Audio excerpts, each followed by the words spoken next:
Hello everyone and welcome back to my channel Tomcat Stitchery. I'm Whitney and today we are continuing our Sewing Economically month, happy National Sewing Month content with some more kind of money-saving ideas, but not necessarily what you would think of as money-saving ideas.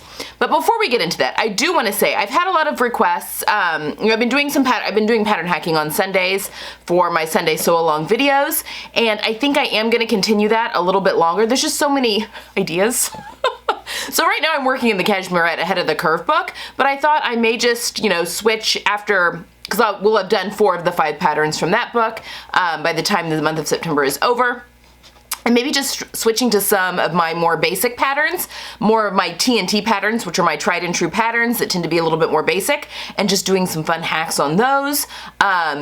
Maybe just through the end of the year, and then go back to some, I haven't done a sew along in quite a while, just because I was doing tutorials all summer, and now the pattern hacking, so going back to some of that at the beginning of the year. So yeah, that was kind of the consensus on the comments on the last video that you guys wanted to see that, so I will be doing that. Also, in the realm of sewing economically and saving money with our sewing and all of that kind of topic, I'm finding, as I'm planning out the rest of the month, that I'm gonna run out a month before I've talked about everything. So I think I am gonna push some stuff to October as well.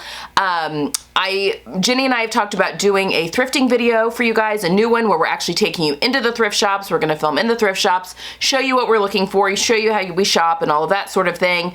I think the mending video, because I would like to do a video on mending / alterations, and I'm just gonna go through some things.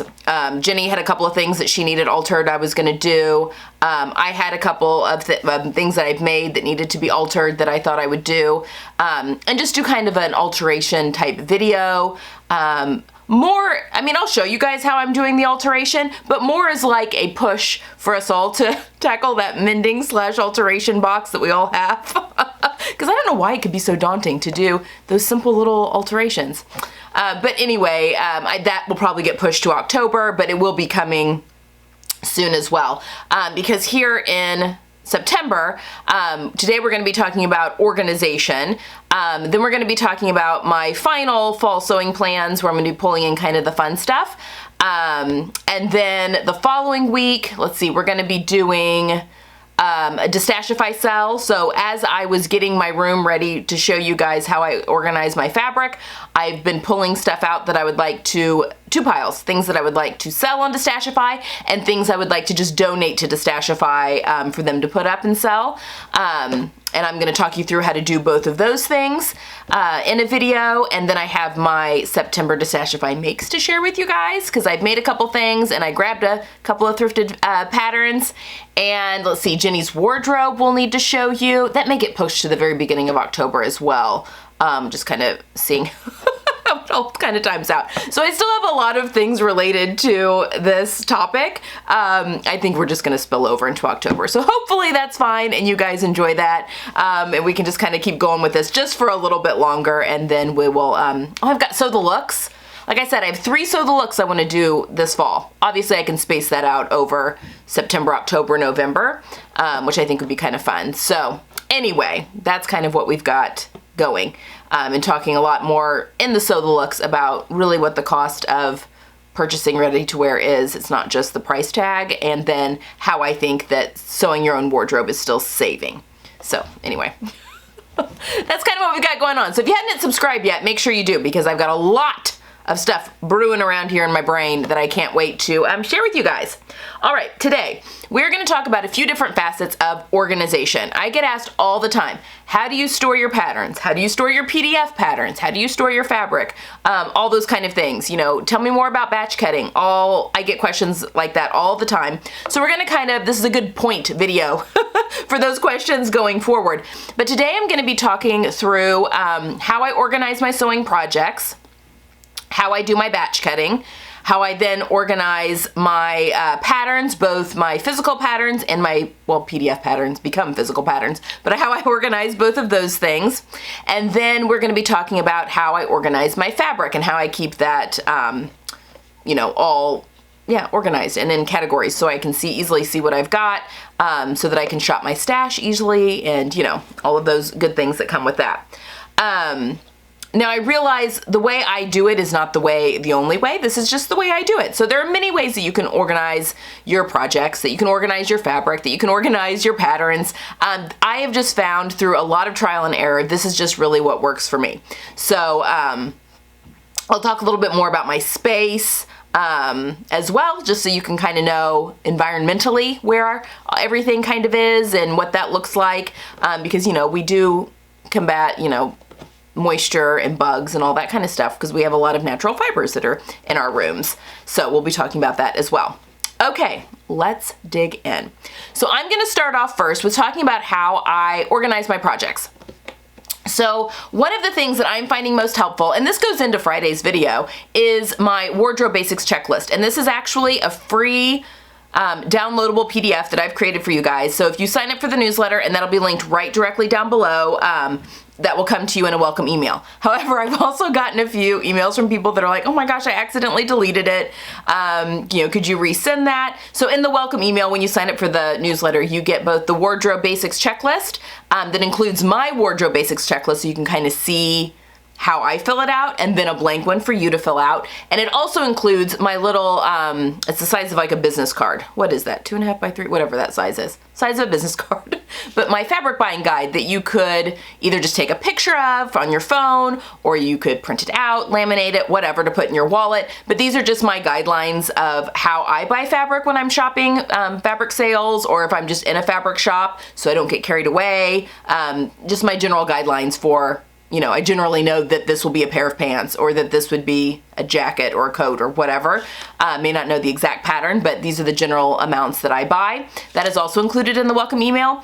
But on next Friday, or next Thursday, my newsletters go out every other Thursday. So on the 22nd is the next scheduled newsletter. And I was gonna send out the fall checklist again, which is just a blank, you know, you fill out, put your color palette on there, everything that you're wanting, you know, that's already included in your wardrobe, plus the stuff that you want to make. Just a place to keep all that organized. But I had someone ask me about my own plans and how they like seeing that as well. So if you guys would like me to also, in that newsletter, it's gonna have a whole bunch of stuff. I will include the link for the wardrobe basics checklist again, if you need it, the link for the fabric buying guide again if you need it, and then also the link to the fall capsule checklist again that did go out in last newsletter, but I said I would send it out again because I'm going to be talking about it again on this Friday. But I can also attach my own fall checklist on there with all of my links and what I'm going to be using if you think that that would be helpful as well. So let me know if you think that's helpful, and I can easily attach that onto that same PDF, and then you can just print out the blank one if you want, or whatever. So yeah, let me know if that sounds helpful. But I find that those help me organize my sewing projects really well. So I have my wardrobe basics list that just has a running list of my basics that I like to have in my closet. I'm sorry, my nose is really itchy. I don't know why it's so itchy. Sorry, that's really annoying that I keep like messing with it. Sorry. But it keeps track of my wardrobe basics at any given point. So these are the basics that go, some of them cross all seasons, some of them are just for certain seasons, but I like to keep those things I like to keep in my closet all year round. And then when they wear out, then I, you know, replace them, that sort of thing. I also buy my fabric based on those, that color palette that's at the top of my wardrobe basics checklist, because these are kind of my neutrals that I use the most of. I use other colors as well, but these are just kind of a good basis for all of my seasonal wardrobes that I create. And then, so that's kind of my master list of things I've got going. And then for each season, I like to use the everyday style wardrobe guides, and I buy them, my own money, but I like to use those guides as a guide.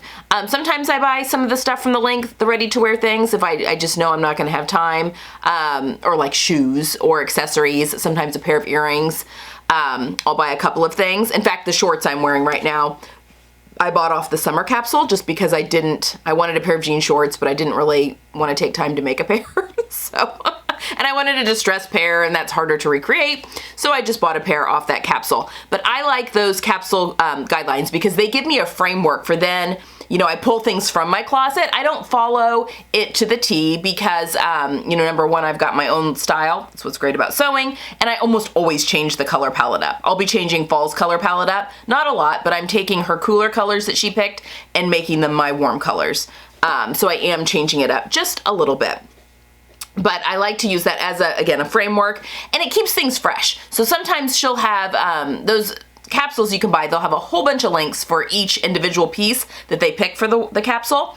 So you can kind of go through, and I usually go through all the links, and then, you know, I might see, I don't know, some top that is, you know, very fresh for the season. I'm like, oh my gosh, I love that. And then it's a matter of either hacking a pattern or finding a pattern that I think is a close representation of that, finding a similar fabric, sometimes that's the accent color for the season, and running with it that way.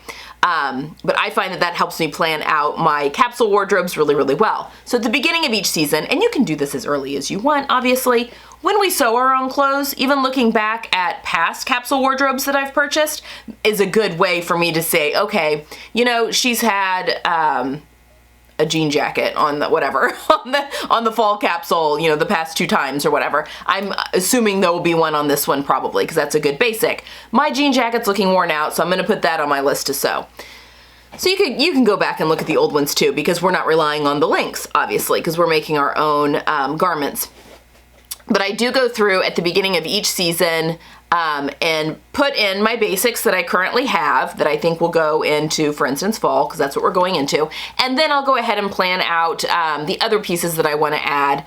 And usually that's by looking at the capsule guideline, which comes out on Thursday this week. So Friday's video, I'll be showing you my plans for what I'm pulling. I'm going to show you what I'm pulling from my current wardrobe, which of those are basics, which are just some, you know, other pieces that I had in my wardrobe, and then my plans for the fun stuff that I'm making. I showed you last week the basics that I'm gonna be making to fill some holes, so I'll briefly just, you know, talk about that, you know, this is where this will go, as those get made up. But yes, a couple of pieces that I'm assuming I'll be making, just kind of, that go more with my accent colors that I've picked. Anyway, that is how I plan out my sewing for the upcoming season. By having that little checklist, I keep it on a cork board in my sewing room, and I mean, it's a mess. I'll show it to you as I'm talking, I guess, so you can kind of see where they live. I have my daughters up there for summer, although I'm not going to be doing, I shouldn't say that. Maybe I'll put together a capsule for her. I think a lot of stuff's just going to be pulled from her current wardrobe. I'm not going to have to make really anything. But we could go ahead and put one together for her, and I can kind of show you the pieces that I'm putting in her capsule wardrobe, or that she's going to be putting in her own capsule wardrobe. But I do keep her list up there, and I keep my own, because those are the things I'm sewing through. Now, from those, I then go through and make a list of everything that I need to make, and I like paper and pen. I just write this out for the season, cross things off as I get to them. In addition to my checklist, I'll check them off. But then this helps me keep things that I have to make for, you know, obviously I do this for a job. So there are some things that I'm doing collaborations with pattern companies or pattern tests or whatever that I also need to make behind the scenes. And so that needs to be included on my to make list, which is, I realize, not everybody. And I'm also going to be sewing a few pieces for my mom, some somewhat adaptive clothing for her upcoming chemo that is going to be starting on Monday. So you're seeing this on Tuesday, so it starts on Monday.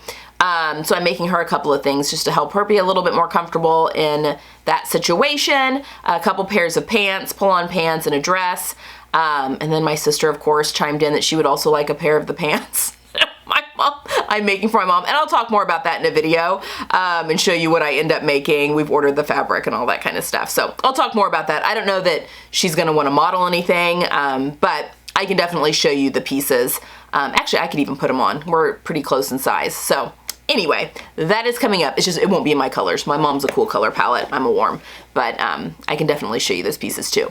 That'll be a separate video. But from that point, once I have my list, I then go into batch cutting. So batch cutting is, I like to prep 5 projects at a time. I find that I can turn a movie on I've got my fabric all picked out. I've got, my patterns all picked out. If I need to tape any patterns together, if I need to do any altering, whatever that looks like, or if it's a pattern that's already in my stash and I just needing to iron it out, because especially with my tried and true patterns, obviously those are ones that are already in my stash, altered, ready to go. Iron those out, get all that prepped. Then I can turn on a movie and cut out 5 projects. And that includes cutting everything out, interfacing anything that needs to be interfaced. And then I just set mine on I have a really long table that's back here behind me. I am going to do another sewing room tour. Things have changed a little bit since my last one, but I'm wanting new tables back here. So as soon as IKEA wants to keep things in stock, I'm going to be changing that up a little bit. So that will be coming at some point soon. But I have a really long table here that's got a lot of open workspace. And so a lot of times I just pile those into, 5 different piles. Well, usually one sits here because it's the first one I'm going to be sewing. And then I've got 4 separate piles. But I also realize that I sew every day, and that's not the case for a lot of people. So another option, and I've done this before, and this is what I've been sitting here with, are the plastic shoe boxes that you can get from Target or Walmart or wherever. I know Kim from Dorothy's Daughter gets some similar plastic bins from the dollar store that I think are probably very inexpensive. And you don't need a ton, 5. If you're doing 5 projects at a time, you just need 5 bins. And then putting everything into a bin. That way it's easy to move. So if you have a sewing room, if you're sewing at a table or something that you need to clean up somewhat, consistently, keeping things all in their own little plastic bucket could be very, very helpful. And then you can easily move your project, and then you don't worry about having to misplace anything like a facing falling or, some small little piece falling to the wayside. So keeping them in buckets for that kind of situation would definitely make sense. I just don't do that because nothing gets moved out here, and I usually sew through those 5 very quickly. The reason I love the batch sewing is because once everything has been cut and prepped, I can come down here. Heck, if I'm down here editing a video, and it's rendering and taking some time or uploading, and I have to step away from the computer for a while it's doing that, I can come and do 30 to 45 minutes of sewing and just get that done. And then that all adds up, and I'm finding I'm a lot more productive in doing my projects that way. And then just having one cutout session where everything's pulled out, just that one time, you're laying out the fabric that one time. If I have yardage that I'm wanting to be a couple of different things, usually I put those together. For instance, the red Ponte that I showed you on Friday, that's going to be a Metro Blazer and a Wanderlust.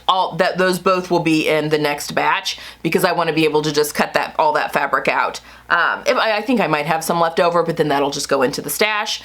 But since I have those 2 projects already planned with that fabric, I'll just go ahead and cut both of those out in one fell swoop, and that just saves a lot of time when all is said and done. So that is kind of why I do batch cutting, what batch cutting means, and how that kind of helps me save time. Now, what does this have to do with cost? Okay, so obviously cost is more than just our dollars, right? It's also our time. So organizing my sewing projects, knowing what I'm gonna make, and being methodical about that and being intentional about that helps me save money in the long run, because I'm not just I sew for my mental health a lot. I sew for work, but I also sew for my mental health a lot. Now, sometimes that does mean, and I said this on Friday, that does mean being creative and making a frou-frou dress. Luckily for me right now, actually, I have a daughter that needs ridiculous dresses for, pretty dresses for different high school events. So I'm being able to get that out on her. So she actually has events that she needs to wear things like that too. But I am wholeheartedly support you. If you are just feeling like, I really want to create this designer dress, then do that. Even if you don't have an occasion to wear it, just do it. If you've got the time, the means, that creativeness, it's just, you're an artist. Like, that is your creative outlet. That is the art that you're creating, and never let functionality get in the way of creating. Because that's very important, I think. I think it's important in our world, and I think it's also important for mental health. But for me, with my mental health, a lot of times that can also be functional pieces. So it can kind of go both ways. So being very intentional with what I am sewing also helps me save money, because I'm not making a lot of things that I'm like, well, that didn't work out, check it. Or, you know, I've made this, now what am I going to do with it? You know, that kind of thing. Just because I saw, you know, this on Instagram and I'm like, ooh, I like that. And, you know, again, if you're feeling like you need that to fuel you creatively, definitely do that. But you know, if you're doing so many, I mean, how many party dresses? And then you're like, okay, great. I have 87 party dresses, but I don't go to parties. You get my drift. There's a balance, I think, that's in there a little bit. But I do find that it helps me just stay, you know, focused. And if you have some TNTs in there, if you're having issues with your sojo, or if you've had a couple of failed projects in a row and you're just feeling like, I've wasted so much fabric, and, you know, we all get into those dumps, you know, I don't even want to sew, I'm awful, you know, all that kind of negative talk that none of us should be listening to. It's good to have some tried and trues in that batch of 5 that then you can sew, and it'll, you know, recharge you, because then all of a sudden you've got a win and everything works out well. So when I do my 5 projects, we are getting onto organization here more in a second. When I do my 5 projects, I like to do, and this changes depending on like what work looks like at the time, but I usually like to do 2 things for myself, like 2 basics, because I'm working through basics right now. So this is kind of what I'm doing right now. Of the 5, 2 of those are going to be my basics. 2 of those are going to be for someone else, because I'm sewing for my friend Jenny, that you guys are going to see here soon. I'm also sewing for my mom and sister and daughter. So 2 of the 5 will be for someone else, and then that 5th one is going to be something that I have to sew for work. So whether that be a pattern test or some sort of a collaboration, you know, I'm doing these pattern hacks right now. So yes, those outfits that I'm making from the Cashmere book are going into my wardrobe. So they are for me, but that's also for work. You know, those are things that I have to do for work. My self-imposed have-tos. So for right now, that 5th one would be one of those pattern hacks that I have to do. So hopefully that makes sense. That's how I kind of parcel out those 5 things for myself.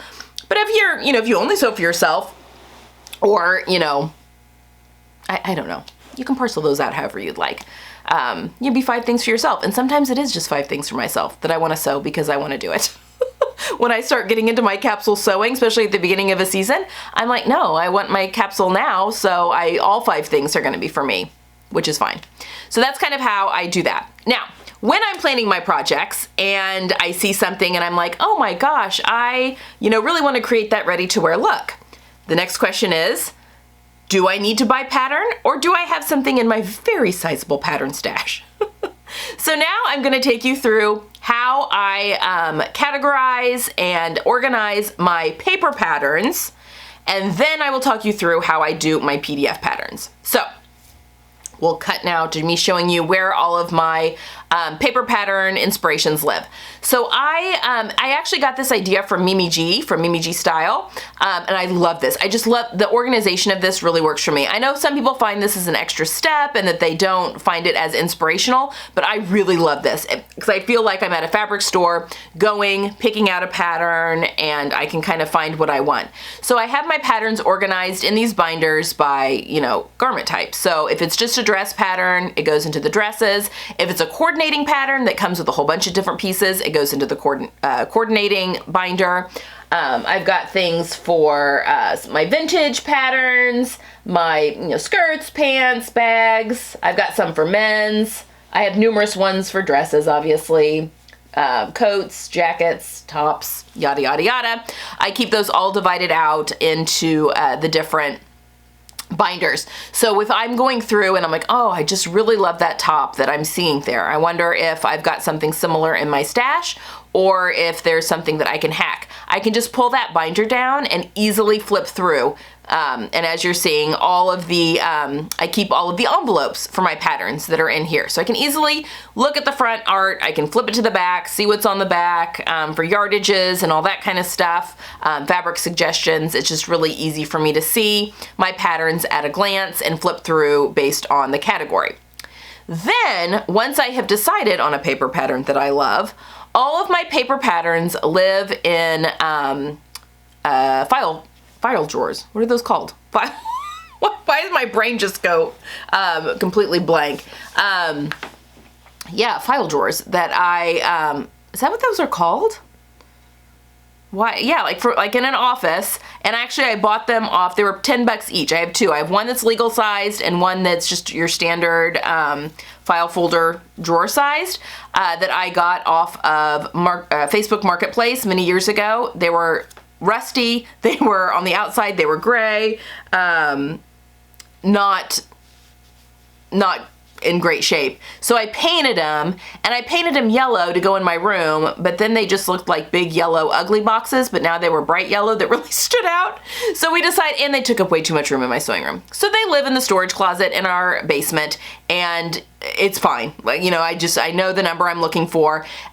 So then I keep my patterns organized in these drawers by pattern company, and most of these are big four, but by pattern company, and then by number once it's in pattern company. So I've got them stored in these little, I think they're 6x9 envelopes, manila envelopes that I get off of eBay, off Amazon, and I can fit two side by side in each drawer, so I can store a lot of patterns here.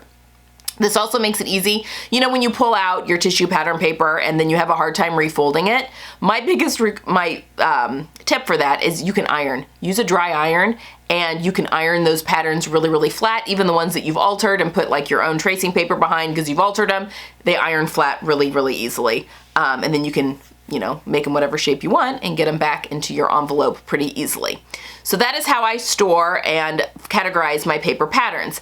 And then, so those are the big four. And then next to it with the legal sized, I do keep some of my independent patterns that I do have as paper. And I organize those alphabetically by pattern company and then by the pattern. So you can kind of see, I don't have a ton of independent patterns in the paper pattern form. Most of the time when I'm buying, I just prefer PDFs. I like being able to just print them off and, I don't know, store them that way. But that is how I store my paper patterns.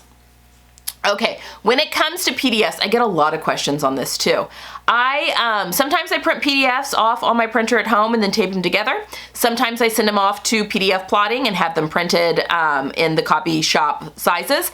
It depends on how impatient I am. Although PDF plotting, I can usually get those within just a couple of days from placing the order. And they've made their interface on their website so much easier. You just have to upload the pattern and it calculates your page sizes and the size paper you need and all that. It's actually made it quite easy. Easier than it used to be to upload those, to have those printed off, and the price is excellent. It's much better than anywhere else that I've seen for printing off patterns. And the paper, yeah, is a nice weight paper and all that kind of thing. So I do both of those. Now I get a lot of questions on, you know, how do you store your PDF patterns once you've printed them out? And I'm gonna be very honest with you. Now, the argument could be made that I am a hoarder because I have a very large fabric and yarn stash and pattern stash, but at the essence, I'm a purger. I am a purger. I go through my closet a ton. I go through my daughter's closets, my son's closets a ton. I even make my husband go through his closets. We frequently go through our storage closets in our home and purge things. I just don't like unused things cluttering up life. So my rule of thumb with the PDF patterns, if it is something that I only need or that I only will want one of in my closet, so something very, for instance, the Francesca dress that I just made for my daughter from Vicky Sews, that beautiful dress that I made for her. Well, I'm not gonna make her two of those dresses. She's only gonna have one of those at a time. Now later on down the road, she may want another one of those, you know, maybe, you know, change it up a little bit or whatever. But the chances of her being the same size are pretty slim. And there's just no reason for me to save that pattern once, I mean, even though I've done the alterations to it, there's just no reason for me to save that because I'm not gonna be using it again. And chances are by the time I do use it again, she's gonna be a different size. So I'm gonna have to reprint the pattern anyway. Okay, so garments like that I really only need one of in my closet, I don't keep those. Now, I will say, I just recycle. I recycle them. Now, I will say that a lot of my Love Notions and Itch to Stitch patterns, I do keep those because they're basic patterns, you know, and I can see myself having multiples of those in my closet. For instance, there's my Seychelles. my Seychelles top. You'll be seeing this in a Sew the Look video soon. That is one that I had put away in my stash, and I've pulled it out again because I could see myself having multiples of that in different fabric, and they look different. All of my tried and true patterns, my TNT patterns, those are all, those PDFs that are PDFs do live in my cabinet. I'll show you how I deal with those here in a second. But yeah, the ones that I only need one of in my closet at any given time, and I'm probably, you know, I change sizes quite frequently, so am I even gonna still fit that pattern that I've done the, you know, the adjustments to? It all just kind of depends. Now I will say there are some, if I've done a lot, not even a lot of work, but something that has like a ton of pieces, for instance, the Jessica Blazer by Closet Core Patterns. I mean, I could have a couple of those in my closet. I don't, I just have one, but I would keep that pattern because there are so many pattern pieces that go with that pattern, and cutting that out, and I mean, I had it printed, and then cutting that out just took forever. And the same with my daughter's. I did keep her pattern as well. I mean, maybe it would be outgrown by the time, you know, she asks for another one, but I'm willing to risk it for something like that. But yeah, the ones that are a little bit more, yeah, that I would just keep one of, I go ahead and recycle those patterns once I've made them the one time, because I just don't need multiples of those in my closet. And then they're just sitting in storage for no reason, because again, I change sizes somewhat frequently, and the chances of it even fitting me later when I'm ready to make it, maybe, but maybe not. So yeah, it kind of depends. But for the ones that I do keep, I print them off and I put these in 9x12 envelopes. They get stored in the legal sized filing cabinet. That's what it's called. Why is that so hard? Anyway, the filing cabinet, and they get laid on their side and they get organized by pattern company alphabetically, just like with the independent or the paper ones, by pattern company alphabetically, and then by pattern secondary in those drawers as well. So I can easily find those. And I do have quite a few that I keep, like a lot. Like I filled those 2 cabinets. But yeah, that's kind of my rule of thumb when it comes to my PDF patterns. Now, where do I store the patterns that I've bought? Just on my computer, and I have my computer backed up on cloud storage, so I don't have it anywhere else other than that, just because even if my computer died, I'd still be able to have access to it. I have a Mac, and it's all stored on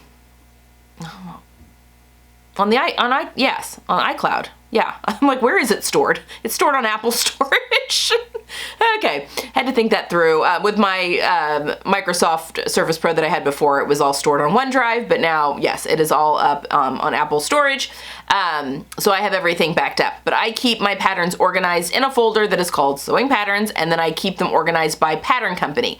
Now, just like with my notebooks, I could go through and print things out and then put those into my notebooks. I just found, and I started to do that, I just found that took a lot of ink and a lot of paper and a lot of time. So I decided, you know, I honestly don't have as many PDF patterns as one might think. It's really not hard for me to go through, and I'll scan, you know, occasionally go through and scan the different pattern companies that I've got patterns from, open those up, and sometimes I'm like, oh, I forgot I bought that.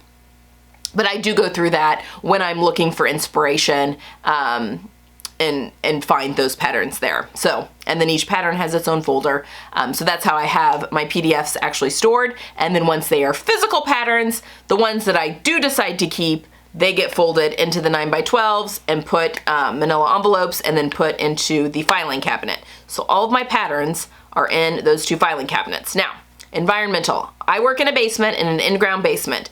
It is completely insulated. We have bug service that comes once a month. They come frequently. We do have a bug service that comes, and I'm very particular about them making sure that things are good in the basement, which is great. And we also have a dehumidifier that lives in the basement as well during the warmer months to keep humidity out of the air. So, and a humidifier for the that does the whole house when the air is dry. But yes, we have everything very much climate controlled, even in the storage closet. The storage closet was actually part of the finished basement when we moved here, and we just added walls so that we could have a cordoned off closet. But it's completely insulated, everything. So we've got pretty good climate control to keep everything, the fabric and the paper patterns, all safe and sound. But I do work in an in-ground basement, so that just kind of, we also have multiple sub pumps, so helped keep water out of said basement. The only issue we've ever had was from a leak that we had that was with our air conditioner unit. And I think I talked about it on here where I moved all the fabric up to the guest room, which I'll show you how I store that, which was pretty easy to do because the smell of mold was awful. So when they were doing all of the cleanup of that, and it wasn't a ton, but it was enough. The remediation, I guess, of that, all of my fabric immediately went upstairs so that none of it got tainted from that. But that is how, this is gonna be another long video. That is how I store my patterns. Now, once I have my patterns picked out and I am making a list of things I wanna make, I now can go through and shop my fabric. I store my fabric in the Alpha units, drawer units that you can purchase from the Container Store. I know a lot of people will do storage bins, which is great. In fact, I was just on Instagram and Lauren Taylor, who is with Ladybird, was just switching her fabric over. So her fabric that is off season, so all of her winter fabric, for instance, you know, her wools and heavier fabrics were in storage containers that she then put up in her attic. So they were all sealed in the plastic storage containers and all of that. So she only had her, you know, summery fabrics that were living in her sewing room. And I think she has hers rolled and on like shelves. So I thought that was a great idea if you're, you know, short on space and have a largish stash as well. I have the room to have all of my fabric out not out, but into these drawers. And I also fold all of my fabrics Marie Kondo style. And I have a video on how I fold my fabrics, and I will pop that up right here. If you're interested, I mean, it's basically, I fold the yardage in half, then I fold it lengthwise, then I fold it into thirds lengthwise, then it gets folded in half. Not lengthwise, it gets folded in half widthwise, then it gets folded in thirds widthwise, and then it gets folded in half lengthwise, and then it gets rolled. And you can make yourself cardboard templates to do all of that if you want, to make everything uniform. I can kind of eyeball it. I did a lot when my sewing mentor I got a lot of her stash and did a lot of it. But what I do is I have my fabric sorted by type. So I have all of my suiting weight wools together that are solids. And then I have my more like coating weight wools that are together. And those are usually like my plaids, not always. I do have some like suiting weights that are plaids and that sort of thing. Have all of my cottons together. I have all of my rayons together, my denims together. You know, you get the picture, all my silks together. So I have my fabric sorted by type, and then I have it sorted by color within each drawer. This helps me easily go through and say, okay, I'm really wanting a red drapey top. So I'll look at my silk drawer that has my reds in it. I'll look at my rayon drawer that has the reds in it. And that's how I would pick fabric for whatever the project might be that needed a drapier red fabric for what I was wanting to create. I find that this just helps me easily find what I have, and then nothing gets lost. Now again, it can be on the front end. So when I get new fabric, I serge the cut ends of my woven fabrics because I like to do that first, and then everything gets washed. Obviously, if it's a wool, I don't wash. So I'll just steam treat it maybe. And a lot of times with my wools, I wait and do that when I'm getting ready to use it because I'll need steam treating it releases all the creases and stuff from being folded anyway. But for the most part, even my silks, I serge off those cut ends, and then everything gets washed and most of it gets dried so I don't have any accidents later on down the road. And then when I bring stuff downstairs, then that's the time that I'll fold it in my Marie Kondo style to then put away in my drawers. Sometimes the drawers get a little full and I have to like reshuffle things, you know, if I find that, oh, I've got a ton of stuff in the red family, but you know, not as much down here in the purple family, so I just need to readjust my drawers a little bit to make sure everything can fit. and that can happen pretty easily as well. Now, also with my drawers, I have a drawer, because I also have some drawers by my cutting table, and I'll show you those. I have a drawer there that is just projects that I'm getting ready to sew. And if I have gone through and planned out my fall wardrobe, for instance, and I pulled some patterns, maybe pulled them out of my pattern stash or whatever, things that have already been taped together, but they're still in their little envelope, I'll pair it with the fabric, but it hasn't been cut yet, and I stuff it all into that drawer so that I've got that ready for batch cutting. So I do have a couple of empty drawers there next to my cutting table, and stuff like that I'm planning on making will go and live there. So that's kind of how I keep things put away-ish. I mean, as I'm filming this, I have fabric on the floor, so I'm not perfect with the organization, but this is generally how I go about organizing my stash and making it easier to find what I've got. So this is gonna help with buying fabrics that I didn't need because I already have something similar. This helps with not purchasing patterns again that I already have. Although I will say with PDF patterns, there's a few pattern companies now that if you try and buy a pattern that you've already bought, if you're signed into your account, it won't let you do it. And I really appreciate that because there have been some times where, I mean, I've definitely purchased Big 4 patterns a couple of times, gone in to take part in those, really good sales at Joann's and accidentally purchased patterns I already owned, which, you gotta rein it in, Whitney. Gotta rein it in. Anyway, that is how I organize my sewing life in order to help me be more intentional with what I'm making, to use what I've got so that I'm not having to buy more, and to keep things organized so that my brain space doesn't go crazy as well. I hope this was helpful. This is a very long video. I apologize. I had a lot to say on the subject, I guess. As always, if you have any questions, leave them down below. Happy to answer any of those organization questions for you. Hope you've enjoyed this one. Definitely hit that subscribe button if you haven't already, and sign up for the newsletter. Next week, the next newsletter is coming out. It's gonna be chock full of the fall capsule checklist again, and I will go ahead and include my own. If you want it, great. If not, you can just not print it off.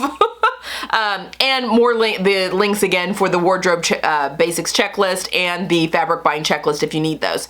I do highly suggest, once you've clicked on those links, just go ahead and download them onto your computer, and then you don't have to worry about finding emails again, to pull those back up. So you can easily download those onto your own computer and then pull those up anytime you want. All right, that's all I've got for today, guys. Hope you've enjoyed this one. I will see you on Friday for more of my fall capsule wardrobe plans. Very exciting. Have a good one, and I'll see you then. Bye.